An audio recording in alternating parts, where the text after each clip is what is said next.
Hello बच्चों, let's read this question. The question says how many electrons, protons and neutrons are there in 16 gram of oxygen 816।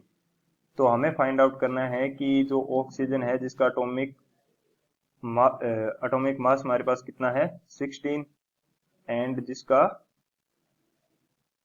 16 gram weight दिया है, and इसके अंदर हमें electrons, protons and neutrons find out करने हैं। अब यदि बात करें इसके लिए की कंसेप्ट की, तो की कंसेप्ट हमारे पास क्या होगा?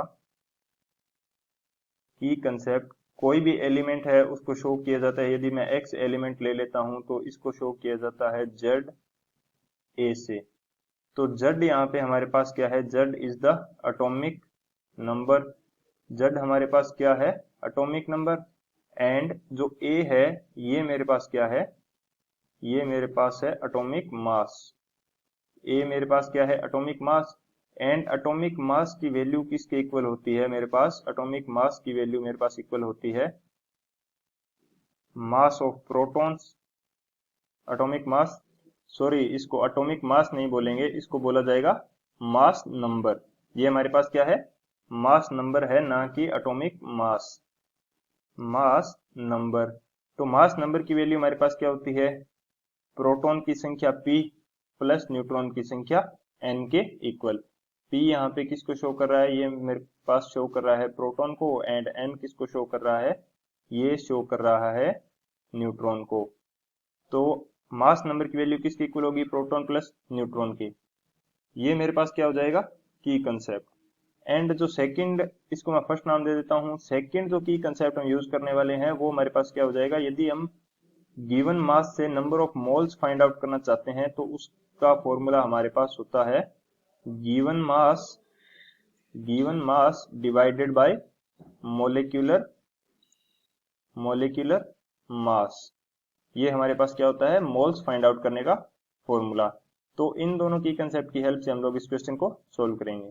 अब यदि बात की जाए सॉल्यूशन की, तो सॉल्यूशन मेरे पास क्या होगा? सबसे पहले मैं फाइंड आउट कर लेता हूं मेरे को गिवन क्या थिंग्स हैं। गिवन थिंग्स है मेरे को, गिवन मास क्या है? गिवन मास दिया है मेरे पास 16 ग्राम। ये मेरे को कितना दिया है? 16 ग्राम।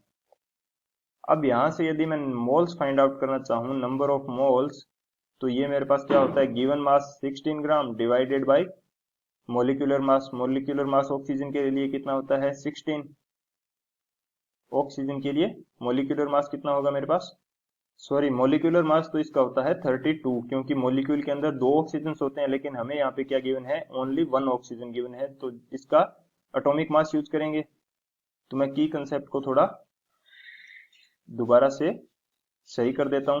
ये मेरे पास मोलिकुलर मास या एटॉमिक मास के इक्वल। तो एटॉमिक मास ऑक्सीजन का कितना है? 16। तो मोल्स मेरे पास कितने आ जाएंगे? मोल्स आ जाएगा 1 मोल मेरे पास। अब मेरे को फाइंड आउट करना है कि इसके अंदर कितने इलेक्ट्रॉन्स हैं, कितने प्रोटॉन्स हैं, कितने न्यूट्रॉन्स। तो मेरे पास ऑक्सीजन है जिसके लिए मेरे पास एटॉमिक नंबर कितना है? 8। एंड जो मास नंबर है उसकी वैल्यू मेरे पास क्या है? 16। तो मास नंबर ए, ये मेरे पास क्या है? 16, which is equal to proton plus neutron के इक्वल। एंड जो मेरे पास जेड होता है एटॉमिक नंबर, जिसकी वैल्यू मेरे पास क्या है? 8, ये मेरे पास इक्वल होती है नंबर ऑफ प्रोटॉन्स के। नंबर ऑफ प्रोटॉन्स के इक्वल होती है, यानी कि इसके अंदर प्रोटॉन मेरे पास कितने हैं? प्रोटॉन है मेरे पास 8 प्रोटॉन्स।